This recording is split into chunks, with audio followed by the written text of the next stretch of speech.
પ્રિય ભક્તજનો, જય શ્રી કૃષ્ણ. મારા હૃદયના ભાવ સાથે આજે હું આપ સૌ સામે થોડું કહેવા માંગુ છું. થોડા દિવસોથી શ્રી કૃષ્ણ વાણી પર વિડીયો મોડા પડ્યા, તે માટે હું દિલથી ક્ષમા માંગુ છું. આપ સૌનો પ્રેમ અને રાહ જોતી આંખો હું અનુભવી શકું છું.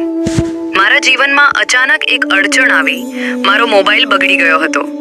આ પરિસ્થિતિને કારણે હું થોડા સમય માટે આપની સેવા કરી શકી નહીં, પરંતુ વિશ્વાસ રાખજો, ભક્તિનો દીવો ક્યારેય બુજાતો નથી. ભગવાન શ્રી કૃષ્ણની કૃપાથી આજે ફરીથી આપ સૌ સાથે જોડાઈ શકી છું. આ વિરામ દરમિયાન પણ મારું મન અને ચિત્ત શ્રી કૃષ્ણના ચરણોમાં જ અડગ રહ્યું. આપ સૌની સહનશીલતા, આશીર્વાદ અને નિષ્કપટ પ્રેમ માટે હું નમ્રતાથી આભારી છું. હવે આગળથી નિયમિત રીતે વધુ ભાવ, વધુ ભક્તિ અને વધુ શ્રદ્ધા સાથે શ્રી કૃષ્ણ વાણી આપ સુધી પહોંચાડતી રહીશ.